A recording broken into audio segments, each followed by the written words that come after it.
Abram as vossas Bíblias no livro de Tiago, capítulo de número 4. Tiago, capítulo 4. Louvado seja o nome do Senhor. Hoje vamos falar muito do que já sabemos, mas nós vamos selar mais ainda em nós os ensinamentos da palavra de Deus. Amém, meus irmãos? Porque a coisa é seríssima. Louvado seja Deus. Tiago, capítulo 4. Tiago está logo após Hebreus. Aleluia. Tiago, ele, no capítulo 4, ele tem dois temas, que nós podemos falar a respeito dos dois. Que um é acerca das paixões, sobre resistir às paixões. E o outro tema, que também é fundamental nós visualizarmos, é acerca das guerras. E nós vamos falar também desses tipos de guerras que ele vai tratar no texto. Não é só um tipo de guerra, mas vários tipos de guerra que ele também trata em toda a carta de Tiago. Vi que todos acharam? Diz assim a palavra do Senhor: de onde vêm as guerras e pelejas entre vós? Porventura não vem disso, a saber, dos vossos deleites que dos vossos membros guerreiam? Cobiçais e nada tendes. Sois invejosos e cobiçosos e não podeis alcançar. Combateis e guerreais e nada tendes, porque não pedis. Pedis e não recebeis, porque pedis mal, para gastardes em vossos deleites. Adúlteros e adúlteras, não sabeis vós que a amizade do mundo é inimizade contra Deus? Portanto, qualquer que quiser ser amigo do mundo, constitui-se inimigo de Deus. Ou cuidai vós em vão, que em vão diz a Escritura: o Espírito que em nós habita tem ciúmes. Antes da maior graça, diz: Deus resiste aos soberbos, dá graça, porém, aos humildes. Sujeitai-vos, pois, a Deus, resisti ao diabo, e ele fugirá de vós. Chegai-vos a Deus, e ele se chegará a vós. Limpai as mãos, pecadores, e vós de duplo ânimo, purificai o coração. Senti as vossas misérias e lamentai, e chorai. Converta-se o vosso riso em pranto, e o vosso gozo em tristeza. Humilhai-vos perante o Senhor, e ele vos exaltará. Irmãos, não falai mal uns dos outros. Quem fala mal do seu irmão e julga a seu irmão, fala mal da lei e julga a lei. E se tu julgas a lei, já não és observador da lei, mas juiz. Há só um legislador e um juiz, que pode salvar e destruir. Tu, porém, quem és que julgas a outrem? Ei, agora vos que dizeis: hoje ou amanhã irei a tal cidade, e lá passaremos um ano, e contrataremos, e ganharemos. Digo-vos que não sabeis o que acontecerá amanhã, porque que é a vossa vida, e é um vapor que aparece por um pouco e depois se desvanece. Em um lugar do que desvieis dizer, se o Senhor quiser, e se viveremos, faremos isso ou aquilo. Mas agora vos gloriais em vossas presunções. Toda glória, tal como esta, é maligna. Aquele, pois, que sabe fazer o bem e não faz, comete pecado. Amém? Amém. Senhor Deus e Pai que está no céu, meu Deus, obrigado por essa palavra. Meu Deus, nos ajuda, meu Deus, a meditar nessa palavra com entendimento, sabedoria, analisando a nossa vida, meu Deus, para nós não pecarmos, meu Deus, contra Ti. Porque dura essa palavra, meu Deus, mas ela também traz vida, ela traz vigor espiritual, meu Deus, para nós, para o nosso espírito, ó Pai. E nós queremos, meu Deus, nessa noite que o nosso espírito seja, meu Deus, vivificado, seja, meu Deus, edificado para que, meu Deus, nós não venhamos, meu Deus, pecar contra Ti, meu Deus, nessas coisas. Derrama a Tua graça sobre nós, abre o nosso entendimento e mais uma vez usa o Teu servo, em nome de Jesus. Amém. Louvado seja Deus. Podeis assentar e adora ao Senhor com palmas. Mais alegre as palmas para Jesus. Glória a Deus.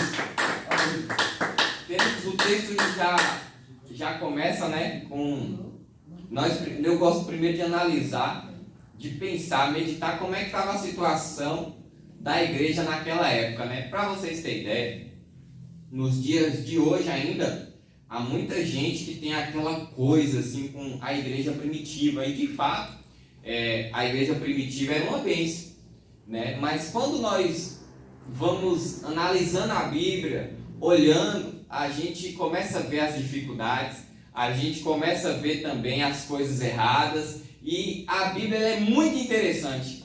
A Bíblia é muito interessante que a Bíblia nunca passou a cabeça de ninguém, a mão na cabeça de ninguém que está errado. Desde os primórdios, desde Adão até lá no Apocalipse, de Gênesis a Apocalipse, a Bíblia não passa a mão na cabeça de quem está errado, de quem está em pecado, de quem está fazendo coisa errada. E nós vemos aqui uma dura exortação de Tiago. Tiago que é bem paciente. Tiago que ele, quando analisado assim, em questão de como ele fala, a gente vê que ele usa muita sabedoria, mas quando chega no capítulo 4, ele usa de perguntas muito fortes com aquele povo. E quem era aquele povo? Era os cristãos judeus, os cristãos que se converteram a Cristo e que, por conta da perseguição de Roma e dos fariseus, da religião judaica, eles se espalharam por toda Roma. Ou seja, eram cristãos que estavam muito espalhados e eles estavam sofrendo perseguição. E nessa caminhada, esses cristãos começaram a fazer coisas que não estavam de acordo com a caminhada cristã. Quantos estão entendendo? Amém. Então nós vimos lá desde o início, Tiago ele também vem trazendo as questões do que é um crente maduro espiritualmente, né? No capítulo 1 ele trata acerca das provas e tentações, que nós precisamos ter paciência tanto nas provas quanto nas tentações. Depois ele vem e ele fala sobre a prática da palavra de Deus, que a gente não ficar falando da palavra de Deus da boca para fora, mas sim a gente viver a palavra, ser uma carta escrita, a gente ser o que essa palavra diz para nós sermos, e não somente a gente ter palavra de sabedoria. No capítulo 2, Tiago ele vai trazer acerca da acepção de pessoas, não fazer acepção de pessoas. Também ele diz que uma fé sem obras ela é morta, ou seja, não adianta a gente querer ser crente e não fazer nada para Jesus. Não, eu sou crente, mas eu só sou crente de título, só sou crente de falar. Não, temos que ter as nossas obras, mostrar para o mundo com as nossas obras também que nós somos crentes. No capítulo 3 ele fala sobre o tropeço da palavra, ele também fala sobre a sabedoria que vem do alto, e quando chega no capítulo 4, que é o que nós lemos e vamos meditar agora, ele fala sobre resistir às paixões, e ele usa as questões das guerras para falar disso. Ele começa com uma pergunta muito forte, de onde vêm as guerras e pelejas entre vós?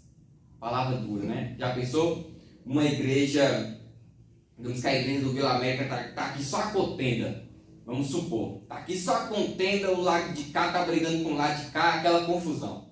E aí o pastor sobe aqui no altar e fala: de onde está vindo esse problema de vocês? De onde está vindo toda essa contenda na igreja? Vocês iam ficar desse jeito, em silêncio, né? Ia ser dessa forma. Mas ele dá a resposta acerca disso. Porventura não vem disso a saber dos vossos deleites? Ele traz a questão de onde está vindo as contendas. Lembrando, lá na introdução a gente falou a respeito disso. tinha os ricos das igrejas, tinha os pobres nas igrejas. E nós vemos aqui que os ricos eles queriam mais e mais ainda. Eles oprimiam até os pobres da igreja por conta da ambição, da ganância, né? De querer mais e mais. E Tiago está perguntando, de onde é que vêm as guerras e pelejas entre vocês? Porque os ricos a contenda que estava naquele tempo levava até um ao outro para o tribunal. Os crentes levavam um ao outro até para o tribunal. Isso acontecia também na igreja de Paulo. Nas igrejas que Paulo fundou, acontecia esses problemas também. Paulo, ele escreve a carta, se eu não me engano, a de Corinto, e ele fala que vocês não têm sábio aí para resolver a situação de vocês, mas vocês têm que ir lá envergonhar o evangelho diante do tribunal. Então, isso acontecia naquela época. E aqui Tiago, ele faz a pergunta de uma forma dura e ele traz a resposta. Vem do deleite de vocês, é porque vocês querem muito. Vocês querem mais e mais. E se depender de vocês, vocês atropelam até todo mundo que está na frente por conta da ganância. Aleluia. É isso que Tiago está tentando expor para esse povo. Então, esse capítulo 4, ele tem duas partes, né? Que ele está tratando da guerra de uns com os outros. Existe essa guerra. Uns com os outros. Um problema que estava tendo naquela época. Tiago, ele trata também de várias guerras. Ainda no livro de Tiago. Olha comigo aqui em Tiago 2. Tiago 2, se a gente lê do 1 ao 9.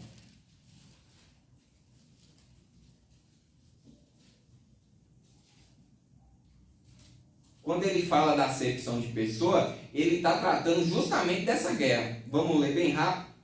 2, do 1 a 9. Luta de classes. Olha a luta de classes. Meus irmãos, não tenhais a fé no nosso Senhor Jesus Cristo, Senhor da glória, em acepção de pessoas.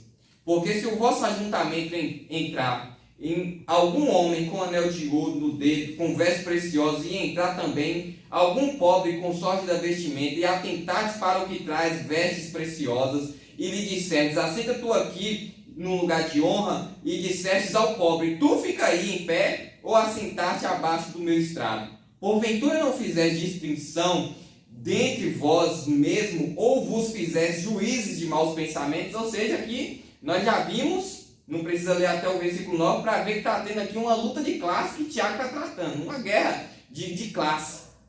Vamos lá para lutas trabalhistas. Nós vamos falar disso, inclusive, semana que vem, capítulo 5 de Tiago, do 1 ao 6. Agora, pois, vós ricos, chorai e pranteai por vossas misérias, que sobre vós hão de vir. As vossas riquezas estão apodrecidas, e as vossas vestes estão comidas de traça. O vosso ouro e a vossa prata se enferrujam, e a sua ferrugem dará testemunho contra vós, e comerá como fogo a vossa carne.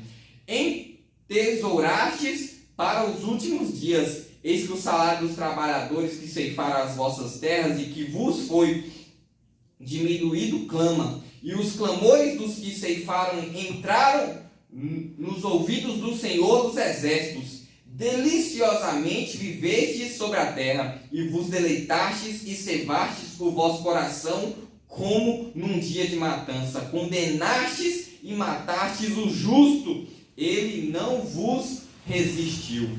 Olha só, um problema trabalhista. Os ricos oprimindo os trabalhadores mais pobres. Aqui no livro de Tiago também tem essa guerra trabalhista. E agora, um bem simples que ele vem falando, que é a luta na igreja. Capítulo 1, versículo 19 e 20.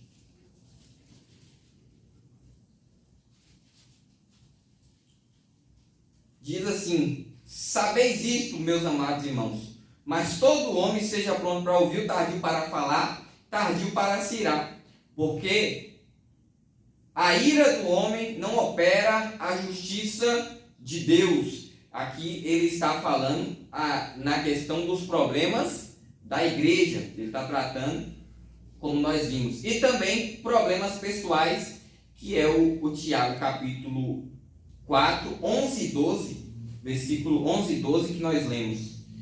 Irmãos, não faleis mal uns dos outros. Quem fala mal de um irmão e julga o seu irmão, fala mal da lei e julga a lei. E se tu julga a lei, já não é observador da lei, mas juiz. Há só um legislador e um juiz, que pode salvar e destruir. Tu, porém, quem és, que julgas o outro? Então, aqui ele está falando de guerras pessoais. No mundo de hoje nós enfrentamos, né, várias guerras e várias pelejas. Inclusive nesse momento, né, tá tendo a guerra no Rio de Janeiro, que a coisa tá feia, né? Muito traficante morrendo. Nisso aí também morre gente inocente, também morre policial. Uma coisa horrível, né, que tem acontecido, que infelizmente chegou no nível que está, né? E nós ficamos muito tristes, inclusive tem pedido oração pelo Rio de Janeiro, pela situação que está. O nosso país, ele vive em uma guerra, só que é uma guerra velada, né? Porque chegam a dizer que no nosso país morre mais gente do que em certas guerras que acontecem no mundo, né? Isso por conta de facções, por conta de várias coisas. E nós não podemos fechar o olho para essas questões, né? A igreja ela não pode, a igreja ela é justamente para conter essas questões, né? A obra da igreja na terra ela contém esses problemas. Eu lembro de uma pregação do pastor Lucinho, que ele pregava acerca de certos cristãos que, enquanto um país estava sendo destruído e o povo estava fugindo de lá, certos cristãos, ao invés de se afastar, eles faziam ir para esses países, para poder fazer a obra de Deus nos lugares mais precários que tem. Então, essa também é a missão da igreja na terra. Então, Tiago, ele trata, ainda no versículo 1, na parte A, ele vai tratar de guerras um com os outros, e na parte B, do versículo 1 até o versículo 3, ele vai falar de uma guerra diferente agora, que é uma guerra contra nós mesmos. A questão mudou aqui. Ele falou, vocês estão pelejando um contra os outros. Por que vocês estão pelejando, guerreando um contra os outros? Por conta dos deleites, ou seja, da ganância. Vocês querem mais e mais e mais a ponto de não estar nem aí com o próximo. Agora na parte B tem uma outra pergunta. Parte B do versículo 4. Diz assim, que nos vossos membros guerreiam. Ou seja, que nos vossos membros guerreiam. Eu queria até perguntar, o que guerreia nos vossos membros? Vocês lembram disso? Que tem um negócio que guerreia dentro de nós ainda? Velha natureza. Isso mesmo. E é disso que ele está falando, a guerra com nós mesmos. Porque está aqui, o irmão Estevão é uma bênção, mas o irmão Estevão também, meu irmão, só Jesus na causa. Por quê? Porque tem uma guerra dentro do irmão Estevão. E assim também na sua vida. Eu olho para vocês e vocês são uma bênção. Mas só Jesus sabe também como vocês são. Porque não podemos negar o fato de que tem a velha natureza atuando e nós não podemos vacilar um segundo com ela. Sim ou não? Nós não podemos dar um pouquinho de liberdade para ela, senão o estrago é grande. Sim ou não? A coisa é séria. E quando nós falamos disso, é muito fácil falar disso. Muito fácil, porque até o apóstolo Paulo, que é o apóstolo Paulo, ele traz a consciência disso. O homem que apanhava, que queria apanhar, ele apanhava por amor a Cristo. Irmãos, é de propósito que ele apanhava. Um homem desse nível, que apanhava por amor a Cristo, corria risco de morte, ele está falando em Romanos capítulo 7, 8 e 9, desse problema que a gente tem na carne, que é a velha natureza atuando.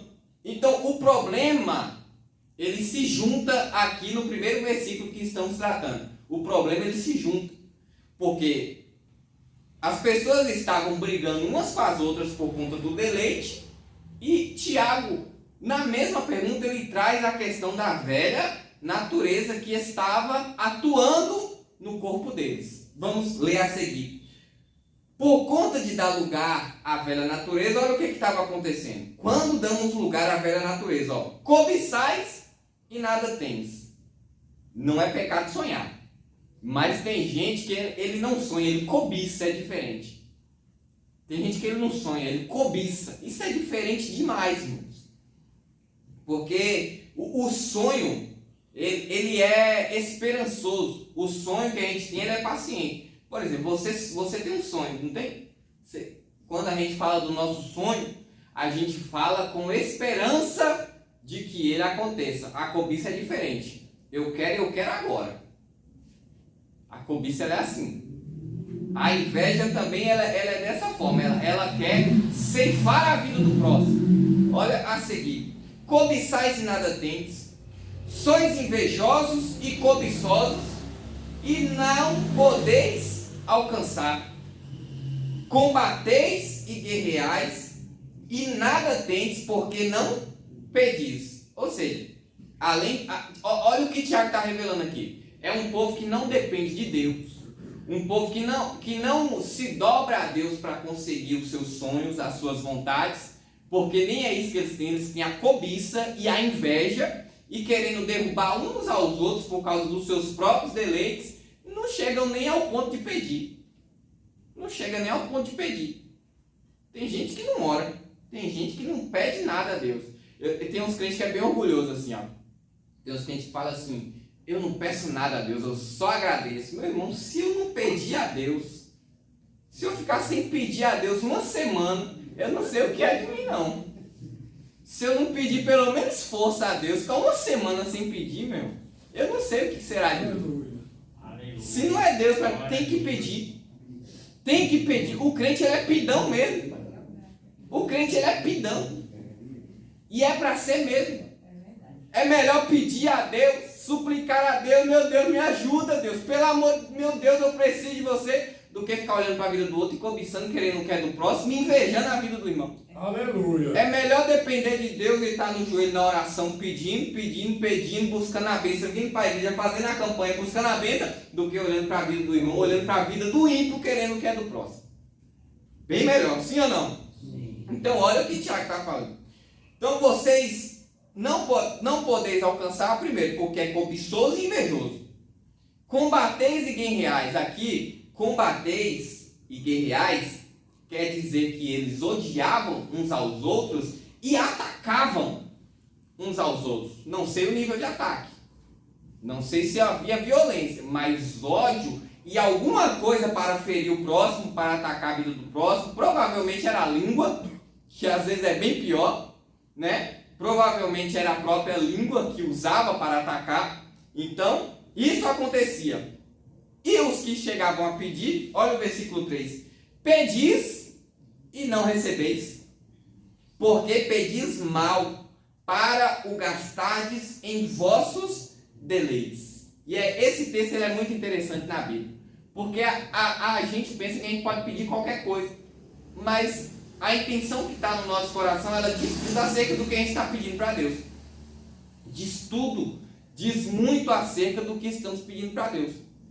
E isso aqui é muito relativo, vai de pessoa para pessoa. Você pode pedir R$1 milhão para Deus e Deus te dá. Deus fala, toma. Enquanto o outro pode pedir R$1 milhão para Deus e Deus olhar para ele e falar, não, porque você está pedindo, mas você não vai fazer de acordo com o que eu gostaria que você fizesse. Então isso aqui não diz acerca de que isso é uma regra para todo mundo. Não. Tem pessoas que vai pedir coisa pouca, mas Deus não dá para pouco deleite, enquanto tem gente que vai pedir muita coisa e Deus vai dar porque está vendo a intenção do coração daquela pessoa. Tá dando para entender? Então vamos adiantando. Versículo de número 4. Ele usa outro termo bem pesado agora. Versículo 4. Adúlteros e adúlteras, não sabeis vós que a amizade do mundo é inimizade contra Deus? De que tipo de guerra estamos falando agora? Da guerra mais perigosa que tem. Porque a guerra contra o irmão, a gente vai lá, pede perdão pro irmão, resolve. A guerra contra nós mesmos, nós não tem como fugir dela, a gente vai guerreando aqui, vai lutando, Deus vai dando força, vai dando graça e nós vamos seguindo. Sim ou não na caminhada? Mas a guerra contra Deus, aí é um problema, porque a gente depende da graça dele. A gente depende da graça de Deus. Como é que a gente vai fazer guerra contra Deus? E vamos entender o que é uma guerra contra Deus.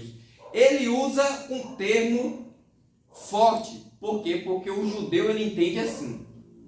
Ele entende nesse sentido. Adúlteros e adúlteras. Não sabeis vós que a amizade do mundo é inimizade contra Deus?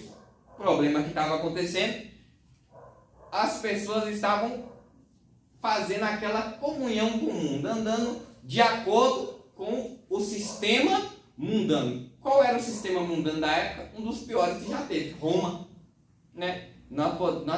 Todo sistema mundano que já teve foi muito grave. E o de Roma também era terrível. E eles estavam de acordo com esse sistema. E Tiago ele traz essa questão agora chamando o povo de adúlteros e adúlteras. Isso aqui pouco quer dizer que eles estavam em casamentos adulterando. Para mim, Tiago está tentando trazer um termo de que eles estavam adúlteros espiritualmente. Porque o que ele vai dizer a seguir mostra acerca disso, de uma questão espiritual. Portanto, na parte seguinte ele diz: portanto, qualquer que quiser ser amigo do mundo, constitui-se, ou seja, não é que está sendo amigo de Deus, constitui-se, ou seja, se estabelece como inimigo de Deus. Essa palavra constitui-se, ela é muito pesada dentro desse versículo. Porque a pessoa que ela está, nesse sentido aqui, adulterando, né, vivendo de uma forma infiel a Deus, né? O que é viver de forma infiel a Deus? Nós podemos fazer um paralelo no casamento. Uma pessoa que está sendo infiel no casamento, e um homem com outra mulher, ou uma mulher com outro homem que não é para ser, né, que não é aquele que se casou. A mesma coisa é na questão que Tiago está trazendo aqui. É uma pessoa que se diz servo de Deus, que se diz crente, que se diz de Jesus, mas toda a vida dela aponta para que ela é uma pessoa do mundo. E quando aqui no texto está escrito mundo, mundo aqui quer dizer naquele mesmo sentido de que era e que é pregado, de que o mundo, o sistema mundano, não somente na questão de fazer alguma coisa, né? Antes tinha aquilo, tudo é o mundo, tudo é fazer as coisas do mundo, mas aqui o que Tiago está trazendo é a questão do sistema mundano. Lembramos que ele falou: não sabeis que a amizade do mundo, o que é o mundo? Todo o sistema mundano que é um inimigo nosso. O sistema mundano, o que é o sistema mundano? A corrupção política, moda, várias coisas que tem no mundo que vai contra a palavra de Deus. Esse é o mundo que Tiago está trazendo aqui. No versículo a seguir, ele é um versículo que no grego ele não foi muito bem construído, mas ele traz o sentido do que Tiago quer dizer. Ou cuidais vós que em vão diz a Escritura, o Espírito que em vós habita tem ciúmes? Ou seja, ele até quando estuda no grego é difícil compreender a construção desse texto, mas ele está trazendo a questão dos ciúmes do Espírito Santo. Que eu lembro, né, que quando eu era jovem, eu Natan, Josadac, a gente começou a juntar para estudar a Bíblia, né? Aí eu lembro que um dos meninos pegou e nós gostávamos de corrigir um ao outro, né? Nós era bem maturo, falava tudo que vinha na cabeça a gente falava um pro outro. E aí uma vez um dos meninos pegou e estava pregando: irmãos, o ciúme é pecado e Deus não tem ciúmes porque é pecado. E aí depois que um deles pregou, eu cheguei nele e falei assim: tu tá errado, tu pregou tudo errado. Aí nós éramos muito imaturos, irmãos. Era uma imaturidade assim, jovem, nós tínhamos 18 anos, todo mundo bobão. Aí mentira, eu não preguei errado não. Ciúmes é pecado sim. Ele, não é que não é pecado, mas você pregou errado. Aí eu peguei e li esse texto para ele. Aí ele, rapaz, é mesmo, hein? Mas agora já era. Não tem o que fazer. O Espírito Santo, ele tem ciúmes de nós. Ele tem ciúmes. Quando nós vamos lá no Gênesis, nas tábuas que Moisés escreveu, o primeiro mandamento é que não idolatrasse, não houvesse idolatria, não servir a outro Deus, não é outro Deus fazer culto, é somente o Senhor. Ele é ciumento, ele tem ciúmes da igreja. O Senhor, ele não gosta de ver a igreja misturada com o que não é dele.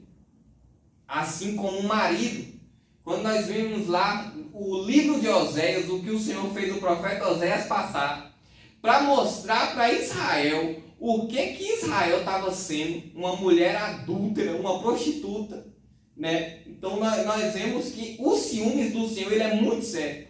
E o Espírito Santo, ele tem ciúmes. E ele habita dentro de nós, ele vê o que a gente vê, sente o que a gente sente. E os ciúmes dele é um ciúmes ardente.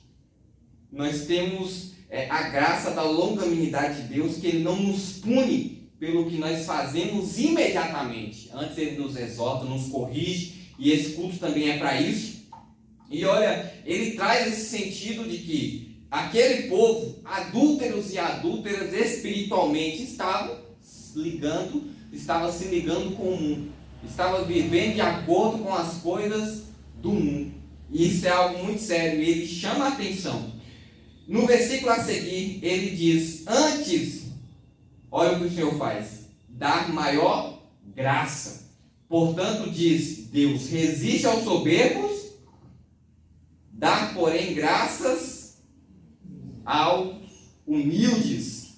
Então, olha a construção do que nós temos que ver o texto. A gente conhece o texto, mas a gente tem que ver o que Tiago está tratando.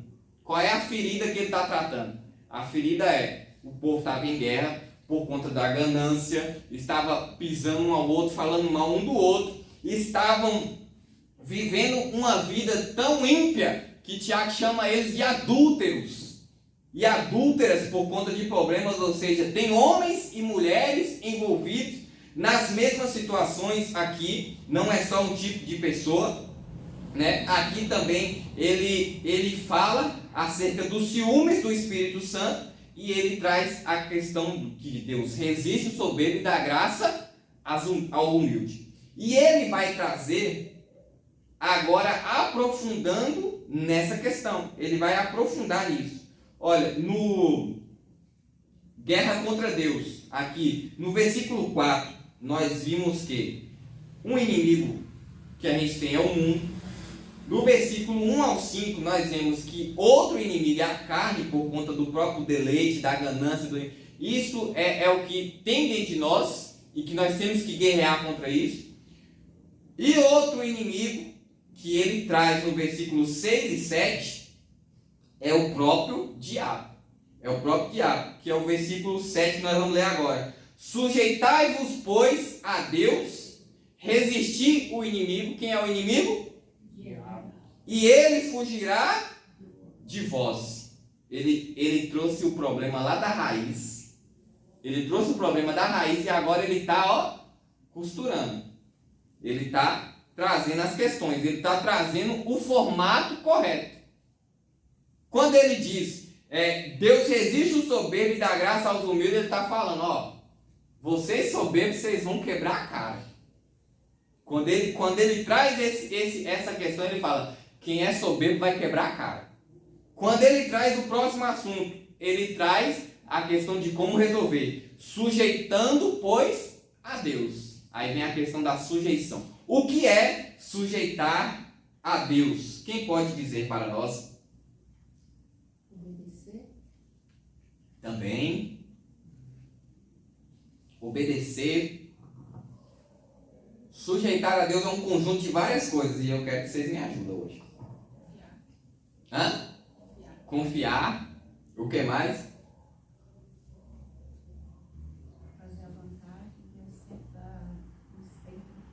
Isso. Seguir. O que mais? Servir. São vários verbos, né? Para nós podermos falar sobre sujeição, né? Aí é aquela coisa, a gente vai e olha para o casamento, a gente está um se sujeitando ao outro, fazendo a vontade, fazendo, esforçando pelo outro. Sim ou não? É dessa forma. Que se não for assim, nem vai para frente, né? Se não for assim, oh meu Deus do céu. Sujeitar é quando um respeita, se submete, faz o que o outro gostaria. Ao contrário disso, é empinar o nariz e falar: sai de baixo que eu faço o que eu quero, quem manda em mim sou eu. O cristão pode viver assim? De forma alguma. Então ele vai trazer: sujeitai-vos, pois, a Deus, resistir o diabo. Como é que vai resistir o diabo se não sujeitar a Deus? Não tem como. Aí eu lembro daquela passagem daqueles 7 jovens que vai expulsar o demônio. O demônio olha para eles e fala assim: eu conheço Paulo, eu conheço Jesus, mas vocês, eu não conheço. Mas por que ele conhecia Paulo? Porque Paulo se sujeitava a Cristo. Por que ele conhecia Cristo? Porque Cristo se sujeitava ao Pai. Então, se sujeitar sem ter uma vida dependente, não tem como. Agora, a pessoa que depende, a pessoa que se sujeita, o diabo, ó, foge. Ele fica ao derredor bem de longe. Quando a pessoa fala assim: eu tenho intimidade com o papai, eu vou falar para papai, o diabo o quê? Foge. É dessa maneira. Vamos no versículo a seguir, que a hora não espera. Outro método que ele ensina, que ele traz a respeito. Olha o que eles precisavam fazer. Chegai-vos, pois, a Deus, e Ele chegará a vós. Isso aqui é tremendo demais. Porque esse é o texto da misericórdia. Quantos versículos atrás ele está chamando o povo de adúlteros? Ó, são 4 versículos atrás, ele chamou o povo de adúltero espiritual. Mas não quer dizer que não tem esperança. Não quer dizer que ele está falando: vocês vão tudo para o inferno hoje. Não, não é disso que ele está falando. Vocês podem se chegar a Deus e Deus vai estar de braço aberto para receber vocês. Ainda há esperança para a situação de vocês. Vocês precisam se achegar a Deus. Mas antes de falar isso, ele falou que o povo tem que fazer o quê? Se sujeitar. Tem que se sujeitar. Não tem jeito. E aí ele vai trazendo só o método, só ensinando. Limpai as mãos, pecadores. O que é limpar as mãos? O que vocês pensam a respeito de limpar a mão diante da situação do que esse povo estava fazendo?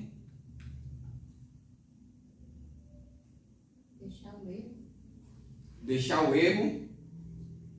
Mas o que nós analisamos das obras daquele povo que Tiago está escrevendo? Limpai as mãos, pecadores. O que é limpar a mão nesse sentido? No contexto do que Tiago está falando. Limpar o coração? Ainda trata das mãos. Para limpar as mãos vai ter que mexer no coração, né? Vai ter que limpar o coração. Mas aqui há uma obra específica. Provavelmente parar de roubar. Provavelmente isso. Limpar as mãos. Parar de roubar. Hoje, mas tu falando em geral? Hã? Quando fala isso, falando em geral ou só falando só? Aqui, limpar as mãos, pecadores, ele está falando para aquele povo específico que ele está falando, que é os adúlteros e adúlteras espiritualmente, que são as pessoas que estavam atacando uns aos outros, que estavam com a ganância, né, fazendo tudo que podia para ganhar mais e mais. É para esse povo que ele está falando isso. E não quer dizer que não se aplica para alguém que pode estar com essas questões também. Obviamente, isso aqui é uma carta que ele escreveu aberta para todos os cristãos, né? Então, limpai as mãos, pecadores, vós de duplo ânimo. Olha o versículo a seguir, ó. E vós de duplo ânimo, ou seja, vocês que ficam pulando de galho em galho. Um dia é crente, outro dia não é. Um dia somos corpos assim bem ágeis, e no outro dia tá falando mal do irmão. Duplo ânimo. Duplo ânimo. Um dia tá feliz, é crente, glória a Deus. No outro dia tá amargura pura atacando o irmão. Duplo ânimo. Diz que ele tá tratando aqui, ó. E voz de duplo ânimo. Purificai agora o coração. Não, o crente, irmão, ele é ou não é. Tem gente que tá na igreja domingo, uma bênção. Mas a semana, ainda nos dias de hoje, está tendo aquela pergunta: fulano é crente? Fulano é da igreja? Fulano vai para a igreja? Nos dias de hoje, está tendo uma moda de igrejas belíssimas e o povo está indo só para tirar foto. E aí isso é um problema, porque aí o povo que vai lá e tira foto e durante a semana não condiz a vida dele com a vida de igreja, e os outros ficam perguntando: fulano vai para a igreja? Fulano é crente? Vocês estão vendo a situação? Como a questão é grave? Versículo de número 9. Versículo de número 9. Ele vai ainda afirmar essas questões. Sentir as vossas misérias, ou seja, examine, olha a situação deplorável de vocês. Sentir as vossas misérias e lamentai e chorai. Converta-se o vosso riso em pranto e o vosso gozo em tristeza. Esse versículo é muito forte. Ele é muito forte. Porque eu torno a lembrar daquela questão que Salomão fez. Salomão construiu o templo belíssimo, uma coisa mais linda. Mas não construiu o templo, entregou, não fez somente o culto de inauguração, consagrou e entregou, não. Salomão foi para a oração, foi falar com Deus. E Salomão, na oração, ele fala com Deus: Deus, quando esse povo errar, quando esse povo pecar contra ti, e o Senhor fechar os céus, e o Senhor trazer a fome, trazer a peste, porque ele sabe que o Senhor é assim. Olha a sabedoria de Salomão. Quando esse povo pecar, eu construí um templo lindo aqui, mas quando esse povo pecar, a coisa vai ficar feia para eles do mesmo jeito. Que não é porque que tem um templo bonito agora que esse povo está salvo. Não, o que vai salvar eles é a vida deles. É a condição que eles vão servir ao Senhor. Então Salomão, ele fala: Senhor, quando esse povo pecar, errar, e eles vierem até aqui, e eles clamarem a ti, o Senhor responde. Aí o Senhor fala: quando esse povo pecar, quando esse povo errar, e eles vierem aqui e sacrificar, eu vou responder. Aí aquele texto que a gente conhece: se o meu povo que se chama pelo meu nome se humilhar e orar e buscar a minha face, se converter de seus maus caminhos, eu ouvirei do céu, perdoarei os seus pecados e sararei a sua terra. Por que isso? Justamente por causa disso aqui. Porque quando o povo está pecando, quando o povo está errando, está todo mundo feliz, tranquilo. Ninguém lembra de Deus. E Tiago está trazendo a consciência do povo, e agora ele já deu o caminho, já deu o que tem que ser feito e está falando com eles. Vocês estão muito alegrinhos. Vocês estão muito felizinhos aí. Com essa vida lamentável de vocês. Com essa vida deplorável de vocês. Tira esse sorriso da cara e olha a miséria de vocês. Vocês têm que lamentar. Vocês têm que chorar. Vocês têm que converter esse riso de vocês. Ou seja, tirar esse riso da cara e trazer o quê? O pranto, o choro, o arrependimento. Isso é algo sério. Não tem como a gente, por exemplo, viver uma vida toda torta, toda errada, e chegar aqui, cantar os louvores mais felizes, levantar a mão para o céu, dar glória a Deus, voltar para casa achando que está abençoado. É essa a questão. Tiago não está falando aqui: peça perdão a Deus, irmãos, e está resolvido. Não, ele está falando que a questão é séria. Tira esse sorriso da cara de vocês, que é hora de chorar, é hora de plantear, é hora de se converter. Olha, vamos ler novamente. Sente as misérias e lamentai, e chorai, e convertesse o vosso riso em pranto, e o vosso gozo, ou seja, a sua alegria, em tristeza. E aí ele traz outro texto muito forte, no versículo 10. Humilhai-vos perante o Senhor, e Ele vos exalta. Mas esse povo aqui não é o povo que está se achando.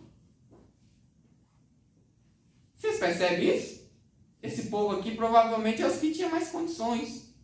Esse povo aqui provavelmente tem pobre no meio, que tá também diante dessa situação, eu imagino, mas esse povo aqui geralmente é aquele povo que já está exaltado, que já está bem. Só que não adianta a gente medir exaltação por condição financeira. Não adianta nada, irmãos. Por exemplo, eu chegar aqui na igreja com uma Hilux e a vida espiritual está toda desmoronada. Isso é humilhar. Isso não é exaltação.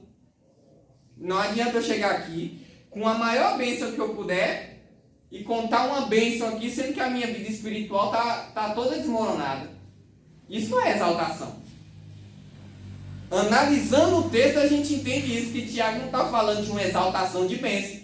E o povo usa esse texto para falar de bênção. Os humilhados, até o ímpio fala isso. Os humilhados serão exaltados. Não vai. Geralmente quem está humilhado está sendo mais humilhado e humilhado de novo. Por quê? Porque não é de bênção que está falando. Não é de questão financeira que está falando. É de questão espiritual. Se o humilhado fosse exaltado, fosse ser exaltado, não tinha mais ninguém humilhado nem pobre, nem passando necessidade. Se fosse com relação à bênção, bastou sofrer, bastou perecer um pouquinho, Deus vê, tem um sendo humilhado ali, deixa eu exaltar. Não é assim que funciona.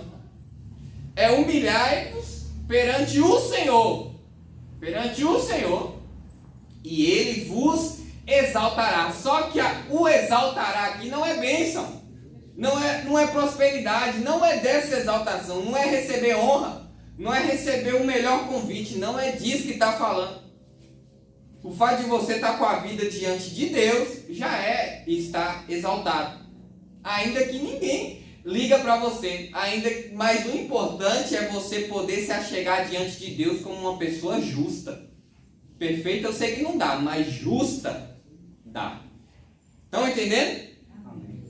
E aí ele termina isso: humilhai-vos perante o Senhor e Ele vos exaltará. Aqui muda um pouco o assunto, muda um pouco o sentido, que ele volta à questão da língua. Irmãos, não faleis mal um dos outros. Quem fala mal de um irmão e julga o seu irmão, fala mal da lei e julga a lei. E se tu julga a lei, já não és observador da lei, mas é juiz. Já pensou você? Olha que sério isso, falar mal do irmão. Esse versículo ele é muito sério. O que é a lei do Senhor para nós hoje? O que é a lei do Senhor para nós?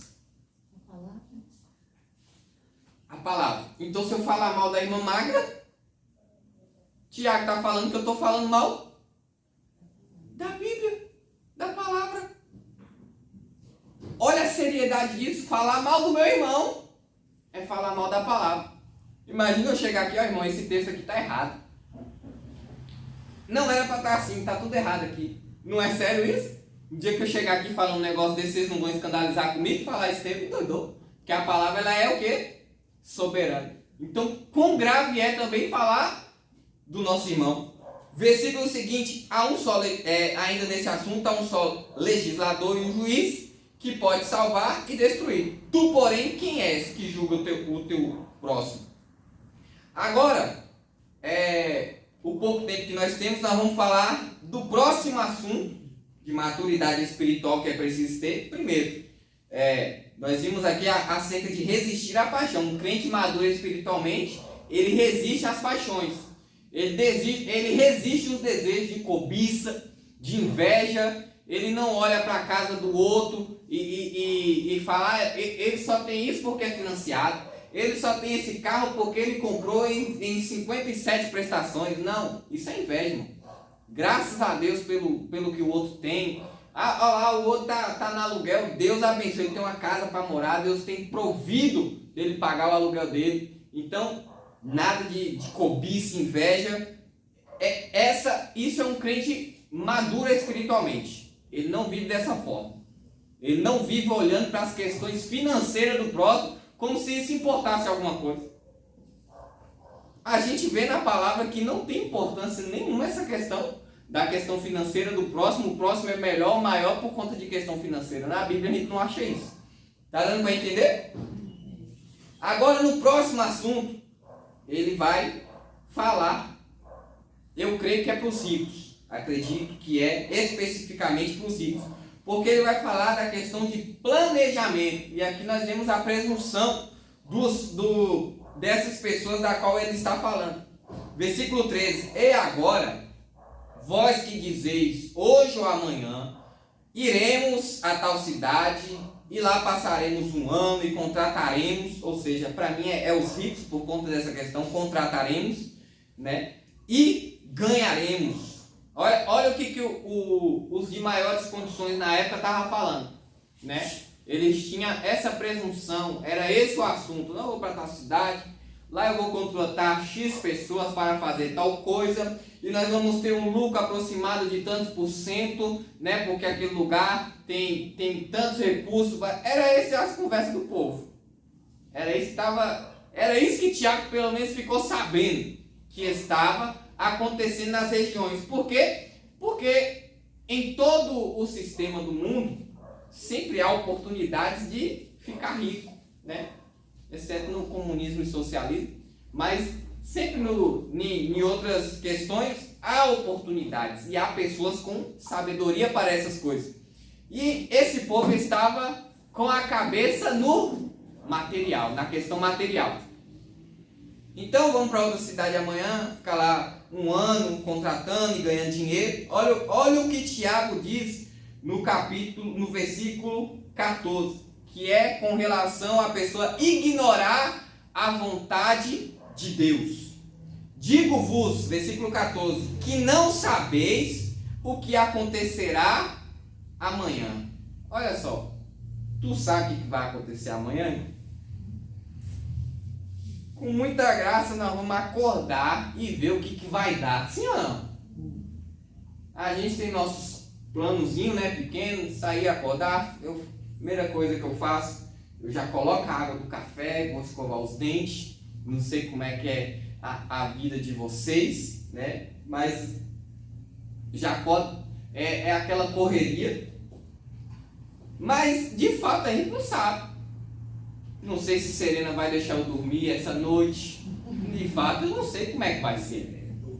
Né? Nem amanhã, não sei nem como é que vai ser quando eu chegar em casa. A vida, e isso fala acerca do quê? Da complexidade da vida. A gente não sabe de nada.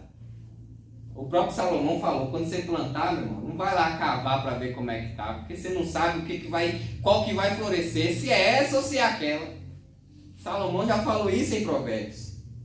Ou foi melhor, em Eclesiastes. Então, a vida ela é complexa, vocês não sabem o que vai acontecer amanhã. Por que é a vossa vida? Ele faz uma pergunta. Olha a pergunta dele. Por que é a vossa vida? É um vapor que aparece por um pouco e depois se desvanece. Versículo 14. Hein? Olha essa questão. A brevidade da vida. Vocês já pararam para pensar que pelo menos eu tenho 31 anos, daqui 90, se Jesus não voltar, pelo menos daqui 90 anos, ninguém lembra quem é Estevão Filipe. Ninguém. Mas sabe o que é ninguém?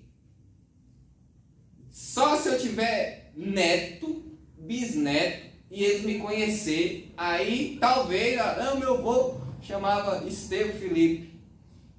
E se eu tiver contato com eles, vai ser aquele contato de ter duas lembranças. A vida é muito complexa, irmãos. Hã? Depois vai passando a geração. Depois vai passando a geração. Torna mais parente desse. E tem gente que quer ainda viver para agradar os outros. Meu irmão, não adianta você agradar os outros, daqui um dia ninguém lembra de você. Se eu morrer hoje, eu não sei quanto tempo que é, para ninguém mais lembrar. Não é que eu estou me diminuindo, mas acontece isso depois de um tempo, vai passando tempo e depois ninguém mais lembra, porque está todo mundo ocupado com a sua própria vida, com a sua própria importância. A vida é assim.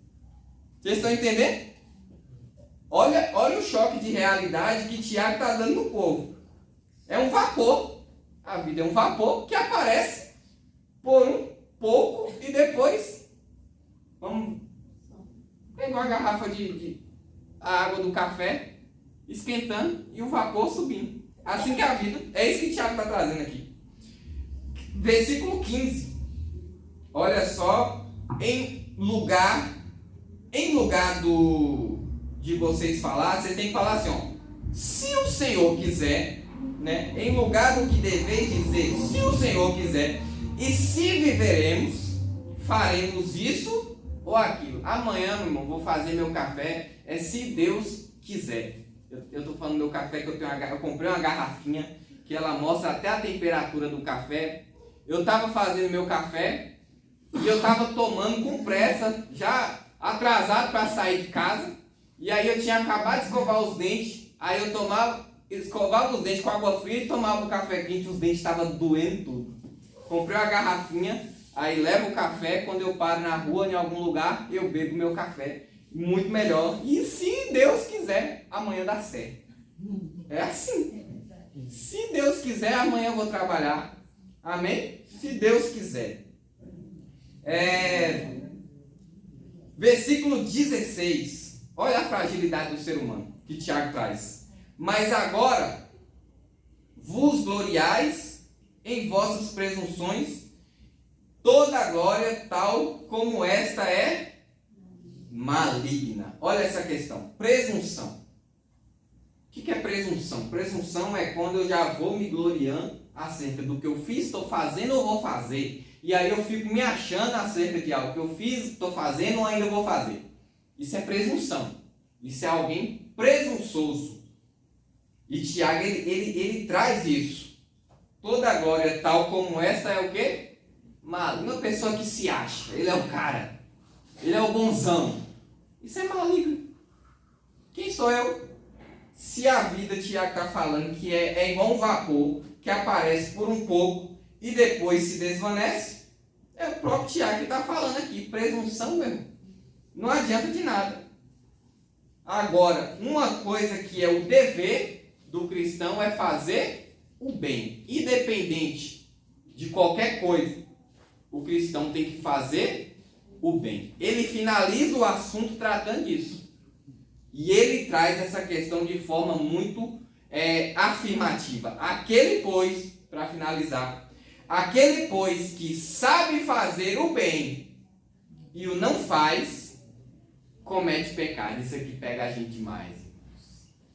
Isso aqui pega a gente demais, porque a gente sabe fazer as coisas boas também. Sabe ou não sabe? E a gente faz toda hora?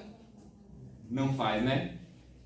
Mas olha o que está falando aqui. Aquele, pois, que sabe fazer o bem e não faz, comete pecado. Vai ver, Deus está colocando em tuas mãos, na minha, coisas para a gente fazer o bem, para a gente aperfeiçoar, dê uns talentos bons para a gente melhorar eles, e a gente não faz. Isso é o quê? É uma afirmativa que o Tiago está fazendo aqui. É pecado. É pecado.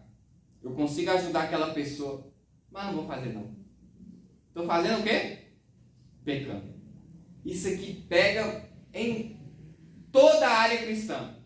Toda a área cristã. O cristão ele tem que viver com a fé dele também aplicada nas obras e fazendo o bem, fazendo as boas obras. Trabalhando e trazendo as questões, toda boa obra. O que é toda boa obra, irmãos? Porque a gente não pode espiritualizar isso aqui. A gente não pode espiritualizar isso aqui e deixar de lado as questões da vida cotidiana. Isso acontece ou não acontece? A gente falar de boa obra e colocar isso para pregar, cantar, orar, fazer visita, mas isso aqui é fazer o bem de forma geral. Geral, de tudo, fazer o bem. Então, nós vimos aqui hoje que o crente maduro espiritualmente, ele tem que resistir às paixões. Eu tive um sonho, desde criança, meu sonho é ter aquela casa daquele jeito. Mas se não for para ter, irmãos, se não for para ter, amém. Vai fazer o quê? Vai invadir a casa do outro? Vai falar mal de quem tem uma casa daquela? Não. Se não for para... Isso é resistir às paixões também. Resistir às paixões. Ah, mas eu queria agora o celular que lançou. Mas se tiver condições e Deus quiser abençoar, compra. Mas se não, não adianta nada. Isso é resistir às paixões, irmão. E de forma, isso aqui se aplica em tudo. Quem é joga, eu queria fulano. E fulano vai casar. Agora já era. Não vai falar mal para acabar o noivado, não. Isso é para tudo. Ah, eu queria aquele emprego que meu colega tem, o cargo dele. Porque ele tem tal função, eu gosto daquela função. Vou passar rasteira nele para derrubar ele? Não. Vou resistir à paixão por aquele cara. Isso é resistir à paixão. Isso é maturidade espiritual. Outra maturidade espiritual que ele traz, ainda no capítulo 4, é acerca do planejamento. A gente vai planejar. Eu tenho meu plano para amanhã, mas vai dar certo só se Deus quiser. Agora a gente também não pode usar o se Deus quiser de forma irresponsável.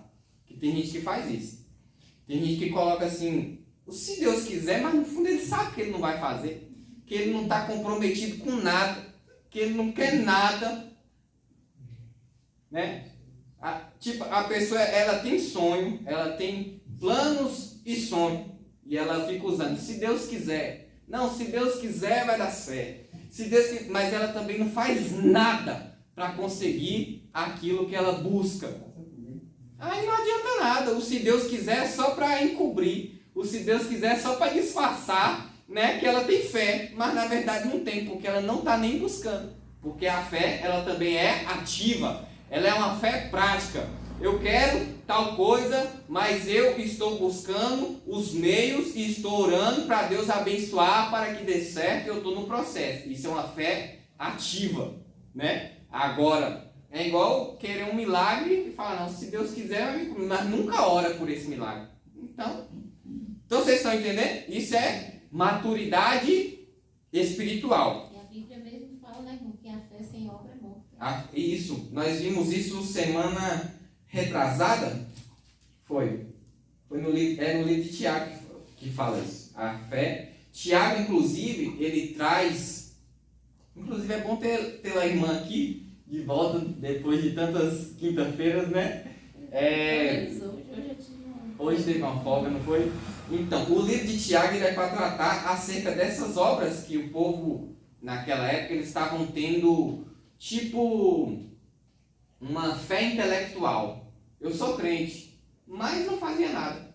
E o livro de Tiago, ele traz justamente isso, acho que é no capítulo 2, fé genuína, no capítulo 2 ele fala acerca da fé, né? E ele está, de certa forma, ainda tratando essa questão da fé morta por todo o livro. Tudo aqui é também no sentido de trazer os cristãos a praticar a palavra de Deus, a praticar a fé que eles dizem que tem. É tanto aqui, voz de duplo ânimo, purificai o vosso coração. Por que duplo ânimo? Porque um dia é crente, outro dia não é. Um dia está na fé, outro dia não está. Então, ele está tratando também dessa questão o tempo todo. Alguém tem alguma dúvida? Ou quer falar alguma coisa? Não? Ninguém? Então, que Deus abençoe.